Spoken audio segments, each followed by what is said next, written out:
Nessa manhã nós temos várias notícias, vou dar um giro geral do que nós temos para ver hoje. Hoje nós vamos falar sobre Pedro Guimarães. Pedro Guimarães avalia deixar a presidência da Caixa após denúncias de assédio. Está no Terra Brasil Notícias.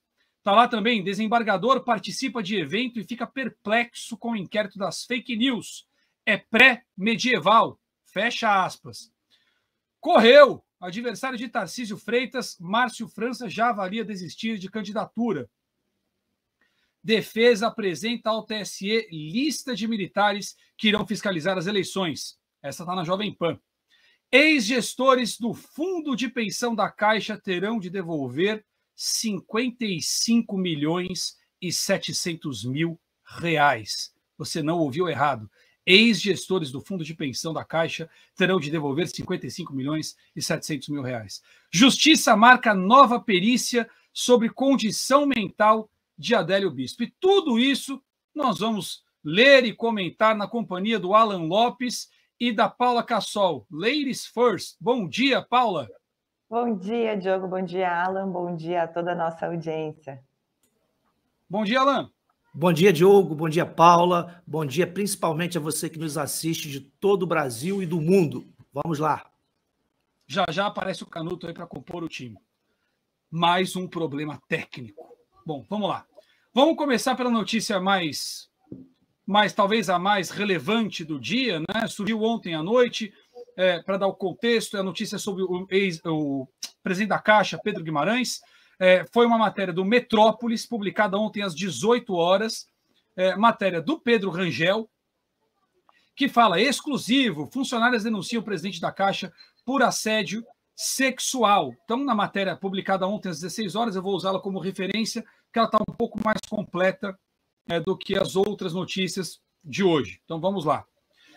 Pedro Duarte Guimarães, 51 anos, assumiu a presidência da Caixa. Ele dá aqui uma introdução a respeito do presidente da Caixa.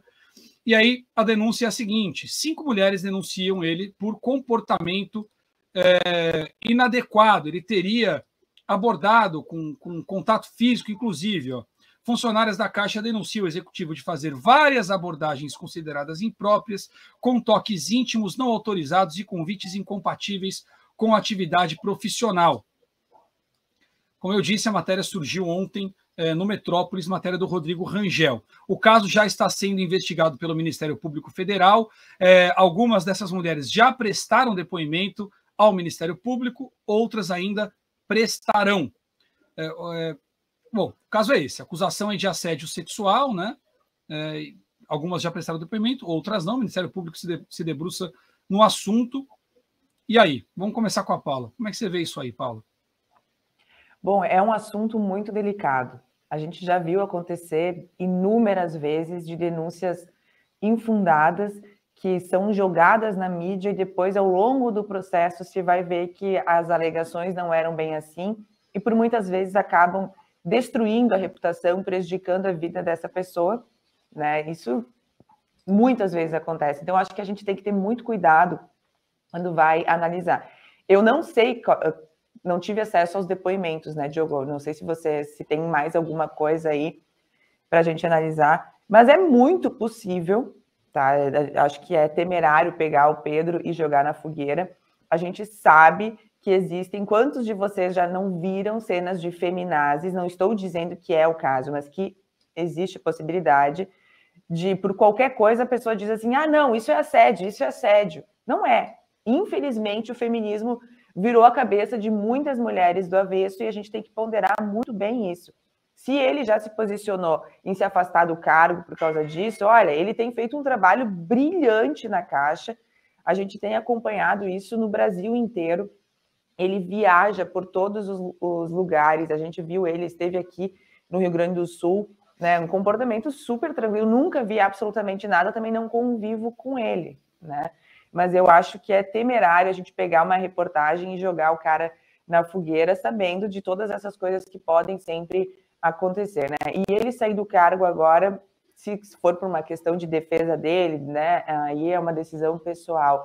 Mas o trabalho que ele tem feito na Caixa é brilhante. Inclusive, cumpre a gente lembrar que ele foi, né, um dos responsáveis por conseguir fazer chegar o auxílio emergencial nas pessoas que mais necessitavam, utilizando as lotéricas, abrindo Caixa Econômica Federal onde não tinha absolutamente nada nesse sentido.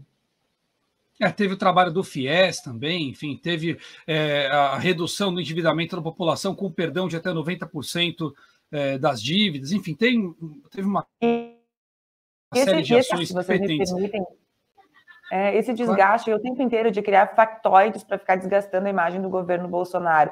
Vai lá, pega algumas pessoas, faz uma denúncia vazia, destrói a reputação do cara, diz, não, mas tem um escândalo, para aí, olha aqui. E quando a gente vai analisar, na verdade, não tem absolutamente nada, né? Então, a gente tem que ter muito cuidado para não ser injusto.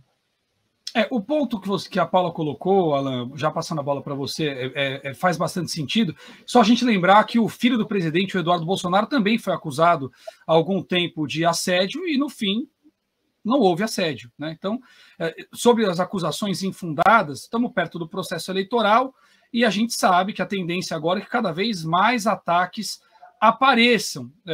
Tem dois pontos importantes que eu quero trazer para a reflexão do Alan, que são os seguintes. Se o governo toma providência, por exemplo, de afastá-lo, e ele, porventura, não tem culpa, demonstra fragilidade. Você antecipou o julgamento, o cara não tinha culpa, quer dizer, está sinalizando para todo mundo que qualquer acusação ou narrativa é suficiente para afastar uma posição importante, que tem um planejamento de médio e longo prazo. Então, acho que o governo não pode atropelar as ações. Por outro lado, se houver culpabilidade e o afastamento for tardio, isso pode prejudicar, em algum nível, a imagem do governo. Tem o tempo certo para fazer. Como é que você enxerga isso, Alan? Tendo em vista o momento político que a gente vive, múltiplos ataques, o histórico de ataques vazios, como trouxe brilhantemente a Paula, a sensibilidade do caso, é difícil definir o que não é assédio, em que contexto. Diante disso e dos possíveis impactos, como é que você enxerga essa notícia? Bom, antes de mais nada, eu preciso fazer um esclarecimento aqui, como fundador do jornal, preciso dizer que nós temos compromisso com os fatos, com a verdade. Nós aqui não compactuamos com o erro. Se vier mais à frente a ser provado alguma coisa, é claro que nós vamos estar aqui noticiando, recriminando e que seja punido. Mas nesse momento é muito claro, pelo menos para mim, como analista político, está muito claro de que há uma clara perseguição contra o presidente Bolsonaro. Ninguém quer atirar no Pedro Guimarães. Eles querem acertar o presidente Bolsonaro. 3 meses das eleições. Por que eu digo isso? Vamos lá. O Pedro ficou 3 anos e meio como presidente da Caixa. Quer dizer que agora, faltando 3 meses para as eleições, ele resolveu passar a mão na bunda de uma mulher. É isso. Vocês querem que eu acredite nisso, né? Então, essas mulheres, de repente, do nada, 3 meses das eleições, estão sendo assediadas sexualmente. Então, isso começou agora, nesse momento. Me parece que é uma armadilha muito fraca, uma casca de banana muito fraca. Agora, é uma acusação infundada, leviana. Esse é o primeiro ponto. Segundo ponto, a gente precisa lembrar que quando o Pedro chegou na Caixa Econômica, o Pedro fez um levantamento muito grande dos esquemas de corrupção na Caixa, na gestão do PT. Se vocês lembrarem, lá em 2010, a Caixa tinha um ativo chamado Caixa Participações, que deu um prejuízo de 23 bilhões de reais no povo brasileiro. Por que eu digo no povo brasileiro? Porque era dinheiro do povo brasileiro, era dinheiro do como é que fala lá quando o cara aposenta? Oh, meu Deus, falhou Fundo aqui. De pensão. Fundo de pensão. Era dinheiro dos fundos de pensão, né? Pagam então, os funcionários aposentados, desculpa, Alan, eles têm um desconto de 30% na aposentadoria para cumprir esse rombo aí. Pois é, 23 bilhões que o Pedro descobriu. Essa foi uma das coisas, né? O segundo ponto, a Caixa Econômica Federal alcançou o maior lucro recorde na gestão do Pedro nos seus 161 anos de história. Por quê? Porque justamente fechou as torneiras da corrupção, secou as fontes do PT que desviava muitos recursos, né? Esse é um outro ponto.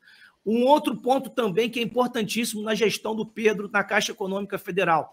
Ontem ele anunciou que só na sua gestão, em 3 anos, 10 milhões de moradias foram entregues pela Caixa Econômica Federal, né, em financiamentos. Então, a gente tem uma gestão muito eficiente do Pedro, que fechou muitas torneiras, que, inclusive, com a matéria que daqui a pouco a gente vai falar, depois dessa o Diogo vai engatar nela aí, que é a matéria que prova os esquemas que existiam de corrupção. Isso desagradou a muita gente. Mas eu volto a dizer, eles não queriam atirar diretamente no Pedro, queriam atirar no presidente Bolsonaro. Tudo que a gente vê de desgaste no governo federal não é um desgaste exclusivo, como aconteceu com o Milton, né? Uma coisa de uma semana aí, a gente teve o Milton preso numa operação ilegal, que depois se constatou, não tinha provas, não tinha nada. Alguém queria atirar no Milton? Vocês acham mesmo que alguém queria acertar no Milton? Eles queriam acertar no Bolsonaro.